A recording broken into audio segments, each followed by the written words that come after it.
இன்றே டவுன்லோட் செய்து உங்கள் ஃபேவரட் ஷோக்களை என்ஜாய் பண்ணுங்க.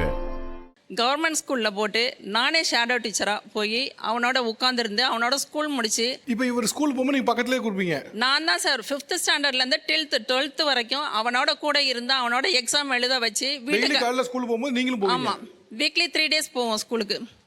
அழைச்சிட்டு போகும்பொழுது நான் தான் அழைச்சிட்டு போயிட்டு அங்கேயே கிளாஸ் ரூமில் உட்காந்துருந்துட்டு டீச்சர்ஸ் என்ன சொல்கிறாங்களோ எக்ஸ்பிளைன் பண்ணி இவனுக்கு இது எழுது, இந்த நோட் எடுத்து வை, இது பண்ணுன்னு சொல்லிட்டு இதை மாதிரி தான் இவனோட 12th ஸ்டாண்டர்ட் வரைக்கும் போயிட்டுருக்கு. இப்போ கவர்மெண்ட் ஸ்கூலில் நீங்கள் சொன்ன பிரச்சனைலாம் எதுவும் இல்லை? நல்லா கவர்மெண்ட் ஸ்கூலில் ஓரளவு இப்போ டிசபிலிட்டிக்கான இது கவர்மெண்ட் அந்த விழிப்புணர்வு கொண்டு வந்திருக்காங்க. மேக்ஸிமம் டீச்சர்ஸ் புரிஞ்சுக்கிறாங்க. நான் 5th to 12th ஜேர்னி பண்ண வரைக்கும் கவர்மெண்ட் ஸ்கூலால் எனக்கு எந்த பிரச்சனையும் வரல. அது இல்லாமல் சார் ப்ரைவேட் ஸ்கூலில் பார்த்தீங்கன்னா பேரண்ட் அந்த பசங்களோட மிங்கிளாகவே விடவே மாட்டாங்க. நம்மளை பார்த்தோன்னே அந்த கண் பார்வையும் அவங்க ஜாடையும் நமக்கு கண்டிப்பாக தெரிஞ்சிடும். இதே இந்த கவர்மெண்ட் ஸ்கூலில் என் பையன் ஸ்பீச் தெரப்பி 3 வயசில் போனான்.